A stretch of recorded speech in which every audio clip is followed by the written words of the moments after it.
request Dr. Rajendra Prasad Misra, Secretary, Ministry of Agriculture, Forest and Environment, to please be on stage. अहिले गभर्नमेन्टले हामीले खोजिरहेको के भने मध्य पहाडी लोकमार्ग राम्रो पूर्वाधार बनेको छ।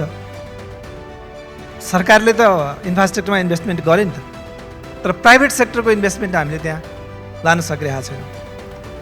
त्यो लान नसक्दाखेरि त्यहाँको जुन एग्रो इकोलोजिकल एक्सपोर्ट क्रपहरूको पोटेन्सियलिटी थियो त्यसलाई त एक्सप्लोइट गर्न सकिएन नि त। भनेपछि एउटा टेक्निकली पोटेन्सियल हुँदाहुँदै पनि इन्भेस्टमेन्ट र इन्स्टिट्युसनको पोटेन्सियलिटीमा हामी अलिकति पछि परेको म्यापिङ गर्दाखेरि पाउँछौँ। अब पहिलो क्वेसनमा डाक्टर साहबले कुन कुन स्टेकहोल्डरले के गरिदिँदाखेरि बेटर हुन्थ्यो त यो एक्सप्लोइट गर्न सकिन्छ त भन्दाखेरि, पहिलो कुरा त प्राइभेट सेक्टरले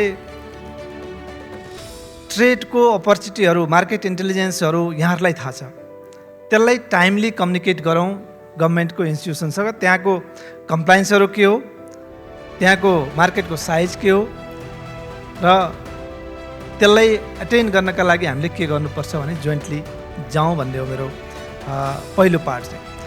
त्यो भइसकेपछि अब त्यो पोटेन्सलाई क्याच गर्नलाई हामी दुईटै थरीले, गभर्नमेन्टको इन्स्टिट्युसन र इन्डस्ट्रीले, इन्भेस्टरले अर्थात् एक्सपोर्टरले के गर्नुपर्छ। मैले पटक पटक कहिलेकाहीँ साथीहरूलाई मन्त्रालयमा भन्दा पनि भनेको छु, तपाईँहरूको एक्सपोर्टको बेस कहाँ हो त? अब लमजुङ हो या बागलुङ हो या खोटाङ हो या भोजपुर हो, कहाँ हो? त्यहाँ सरकारले के पूर्वाधार बनायो? अघि लट अफ पूर्वाधारको डिफिसिटको कुराहरू, लजिस्टिकमा समस्या आयो छ भने तपाईँहरू पुगेको ठाउँमा तपाईँहरूले यो हाम्रो ट्रेडका लागि, हाम्रो एक्सपोर्टको जुन क्रप हामीले लिन्छौँ त्यसको लागि यो बेस्ट ठाउँ हो भन्ने आइडेन्टिफाई गरिसके लजिस्टिकमा हामी जान्छौँ।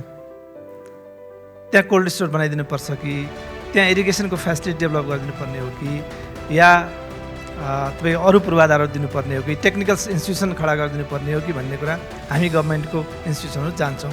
र अहिलेसम्म ग्याप चाहिँ मैले पाएको के हो भने हामी एक्सपोर्टर अथवा इन्डस्ट्री र गभर्नमेन्टको इन्स्टिट्युसनहरू धेरै कम्प्लिट फर्ममा हामीसँगै बस्छौँ। अघि पनि कुरा आयो, इन्फर्मेसनको कम्युनिकेसनको ग्याप छ। हामीले एकातिर इन्भेस्टमेन्ट गरिरहेका छौँ गभर्नमेन्टले, अर्कोतिर तपाईँहरूलाई चाहिएको ठाउँमा, एक्सपोर्टरलाई चाहिएको ठाउँमा त्यो इन्भेस्टमेन्ट पुगिरहेको छैन।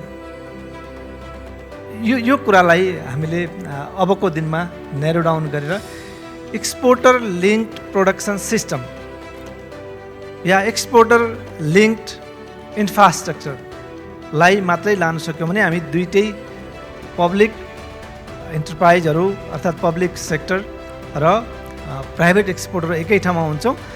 र त्यो नहुन्जेलसम्म तपाईँहरूलाई पनि इन्स्योर्ड सप्लाई हुँदैन, क्वालिटी सप्लाई हुँदैन। त्यो नहुने बित्तिकै एक्सपोर्ट मार्केट चाहिँ फ्लक्चुएसन भइरहन्छ र कम्प्लायन्स हुँदैन। अब दोस्रो पार्टमा अर्को यहाँहरूले नै के गर्ने त भन्दाखेरि, केही अघि लजिस्टिककै पार्टमा लेबोरेटरी फेसिलिटिजको कुरा छ भने हामी अहिले पनि प्राइभेट सेक्टरसँग मिलेर राम्रो खालको एक्रिडेटेड ल्याबोरेटरी बनाउन सक्यो भने एक्सपोर्टलाई फेसिलिटी गर्न सकिन्छ। तर त्यो प्राइभेट सेक्टर अलिकति फ्रन्ट लाइनमा आइदियो भने गभर्नमेन्टलाई इन्भेस्ट गर्न सजिलो हुन्छ। तर गभर्नमेन्ट आफैले बनाएको ल्याबहरूले फेरि प्राइभेट सेक्टरलाई धेरै ब्याकअप गर्न नसक्दो रहेछ। अहिलेसम्मको अनुभवले त्यो देखाउँछ भने यसरी अन्डर इन्भेस्टेड भएको एग्रिकल्चरलाई हामीले पब्लिक, प्राइभेट र कोअपरेटिभ सेक्टरबाट इन्भेस्टमेन्ट बढाउन सक्यौँ भने प्रोडक्सन बेस इनरिच हुन्छ। प्रोडक्सन बेस इनरिच भएपछि त्यसले एउटा पुस फोर्स क्रिएट गर्छ। अघि पनि मैले हेर्दै थिएँ, हाम्रो पोर्टफोलियो उस्तै छ। 10 वर्ष 20 वर्ष अगाडि अलैँची जति थियो, कुनै वर्ष सर्ज हुन्छ, कुनै वर्ष तल आउँछ, तर त्यसले कुनै एउटा ट्रेन लिएको छैन। त्यो एउटा क्याचमेन्टभन्दा पश्चिम सरेको छैन। चिया किन पश्चिम सरेन भने इन्भेस्टमेन्ट भएन। खोटाङमा किन आएन या रुकुममा चिया किन पुगेन? टेक्निकली छ त्यहाँ पनि पोटेन्सियल। भनेपछि हामी इन्भेस्टमेन्ट बढाउँ। इन्भेस्टमेन्टसँग अरू त्यसले एउटा पुस फोर्स क्रिएट गर्छ र जुन कानुनका कुराहरू छन्, स्ट्यान्डर्डका कुराहरू छन्, कम्प्लायन्सका कुराहरू, प्रेसर क्रिएट भएपछि त चेन्ज त हुन्छ नि।